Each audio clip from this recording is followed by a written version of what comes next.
Hi, this is Stephanie Miller from The Stephanie Miller Show. Please enjoy this exclusive clip from my show on Political Voices Network. We know that Special Counsel Jack Smith had filed court documents calling your actions in the aftermath of the 2020 election, quote, a private criminal effort. Can you respond to that? He's a deranged person. I call him deranged Jack Smith. He just lost the big documents case. That was the biggest of them all. They said the documents case, and they said that was the toughest of them all. Let me tell you, we just won it, and it was won strongly and completely, and it was a total victory in Florida. And he is a person who is trying, and he works for Kamala, and he works for Joe. This was a weaponization of government, and that's why it was released 30 days before the election.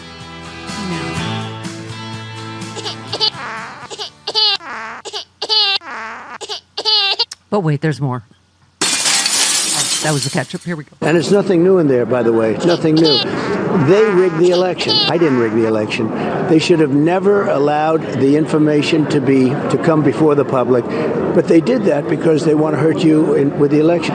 It's pure election interference to get an incompetent person like Kamala. She's grossly incompetent. She's more incompetent than Biden to get these people elected. You're having too much fun with your boss. Hey, welcome to Foley and Everybody in the Morning. Foley and Company in the Morning, everybody. Can I just tell you what made me so happy? Fellow radio nerd Bob Seska said, Happy Rocktober. You know the times I've had to say, Happy Rocktober, everybody? Yeah. From WCMF Rochester. Happy Rocktober! 105.9, Chicago's classic rock. It's Rocktober. When I worked at Camel Country, we had to say Hump Day instead of Wednesday. Oh, did you? Because of a like camel? That annoying commercial? Yeah, like a camel. What was the station? Camel Toe? Camel Country 108. Oh, not Camel Toe. No. Different. Yeah. Okay. What? Our slogan was grab a hump and hang on. Oh, God. Were those balloon arches at the Rocktoberfest celebrations? Yes. Hello. Nobody rocks a pair of lederhosen like you do, Carl. I've seen you at Oktoberfest. I just saw that. Oh, yeah. Just saw that. Oh, and Lederhosen. Carl, it is, so wait, the rest of the baby statement, Trump is dominating the election cycle, leading in the polls. No. And radical Democrats or the deep state are totally freaking out. Okay, so I think it's good that he lives in some deluded bubble where Kamala Harris is not ahead in all the national polls in all the swing states. But it's hard to underestimate how devastating this filing is, even for those of us that have, as we always say, marinated in this for years, right? Yes, but I think it's also dangerous that he lives in that bubble because we know that he doesn't live in that bubble in the real world, right? This is his public persona about the election. We know that his polling shows the same thing that a lot of this public polling shows, a tight race where Harris is ahead in key swing states and nationally. But he can't say that because he's currently setting up a system, talking points about why the election was stolen from him again.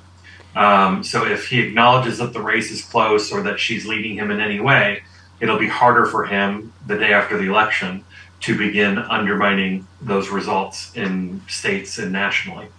I mean, to your point, Carl, that is one of the most damning things in this filing is what we already knew is he knew he lost. Yes. There's no, this whole defense that he's trying to, he knew. He was told by all the conversations with Mike Pence, on and on.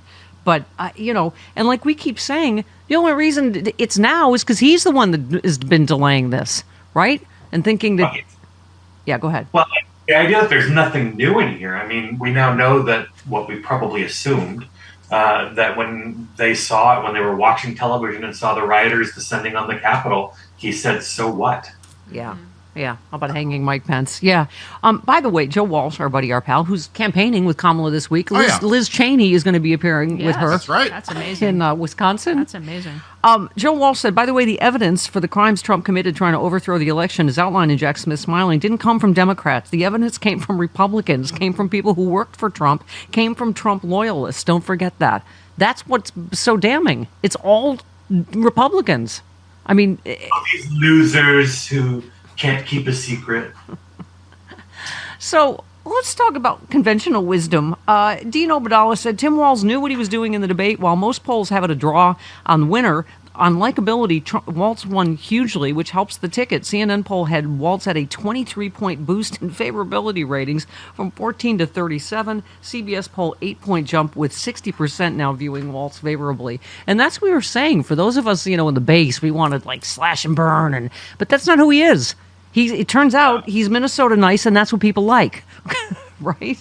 Well, yes, and this whole notion that JD Vance won it somehow or whatever. Let's remember kind of the optics coming into the debate, right? So Walz was going to be compared to his running mate, who did exceptionally well in her debate. This is true. And so, there was already a high hill to climb in terms of performance, right? And a different style entirely. JD Vance, on the other hand, had to perform better than a piece of bologna that's been left on the sidewalk for a week and a half. And he is a better liar. I'll give him that. Yeah. But Amy Siskin also, Waltz did what he needed to do and more. He moved his favorable rating up to 60%. He brought J6 back front and center. He moved undecided voters to Harris. There isn't a single gotcha video of him today. Just goes to show once again how out of touch the majority of our media pundits and some pollsters are. And that's exactly what we were saying. Well, and you look at the focus groups that they showed, what Walz was really good at was picking the issues that are most important to the swing voters that are still up for grabs. And if you look at the focus groups that the various outlets had, if anybody changed their mind or came to a conclusion about who they were going to vote for, it was invariably it was Harris and Walz as a result of those performances. Yeah, I mean that says it all, doesn't it? You've been a campaign strategist forever. Favorability ratings after the debate: Walz 60%, Vance 40%. I mean, it kind of sums it up, doesn't it? Rude Pundit said, to me, the moment in the debate last night that truly matters is, as Vance said to the moderators, the rules were you guys weren't going to fact check. That's it. It gives the game away. It's all lies, every effing word out of their smarmy bitch mouth. I just wanted to say smarmy bitch mouth. Well, I mean, yeah. That was my first band. You also have to think of what comes next, right? And so, J.D. Vance also improved his numbers. They're still underwater, but he also improved his numbers because of Walz's strategy of not being too negative or attacking. Yeah. He didn't have to bring up all of the crazy things that Vance has done just in this election because he knew that it's only a matter of time, tick tock, until Vance does something equally crazy that reminds people about the cat and everything else that he said that has so turned them off. Yeah. Everybody said Ted Bundy was really charming. He was. That's how he got people lured into the him. van. Yeah. Right. Okay. John Cooper said, my neighbor's 25-year-old daughter just now. Vance was slick, but I didn't trust what he was saying. He lied about wanting to ban abortion nationally. Walt struck me as a regular guy. I like that he didn't talk down to me. Most of all, he respects women. That's enough for me. And that seemed to be a lot of the focus groups, right? I mean, I love the one on Fox News. They were like, what?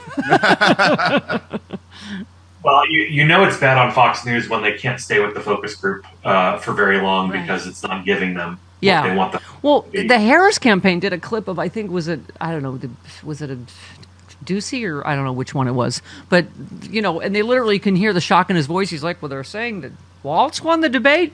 It's like, yes. Regular people liked Waltz, right? But we didn't tell them to think that. What does this mean, though? The VP debate is not going to move the needle much. Right. I think it obviously could if Walz were to have done a bad job, but he didn't. So maybe we'll get a little bit of a bump out of this with a very specific segment of the electorate.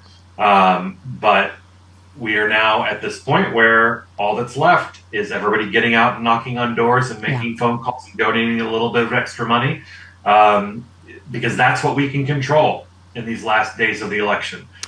We can only control what we're capable of doing. Yeah. I mean, a couple more. Jessica said he told the moderators you agreed there'd be no fact-checking because he lied throughout the entire debate. For example, he blamed immigrants for his mother's drug addiction. In his book, his mother stole her patient's prescription medication to feed her addiction. I've mentioned that one before. It's in your book. I mean, it got ludicrous how he was blaming immigrants for everything, right? Yeah. Yeah, there's more to blame for the housing crisis. Your douchebag hedge fund guys or whatever, than illegal immigrants. Like, you're like, what? Right. Yeah, it's just sad. It reminds me of like a kid who didn't prepare for the test, saying like, I didn't know there'd be a test. Well, you're in school. Of course there's going to be a test. And he if he prepared for the debate in any way, it was how can I shade the truth and not be completely forthcoming. And then when he was called on it, he didn't like it. And, it seems to me you learn this early on in politics is people smell authentic and they smell phony.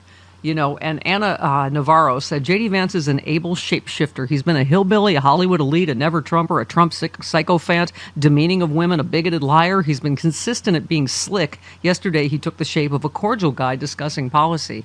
But, based on... It's interesting that they're calling him a shapeshifter because I think a Republican congressman tweeted yesterday a photo that had been digitally altered to give him a stronger jawline. Yes, and he was thinner. And yeah. I mean... Well, election season is a sweet time of the year, right? As candidates coat their messages with lots of sugar to get your vote. Yeah, I said that.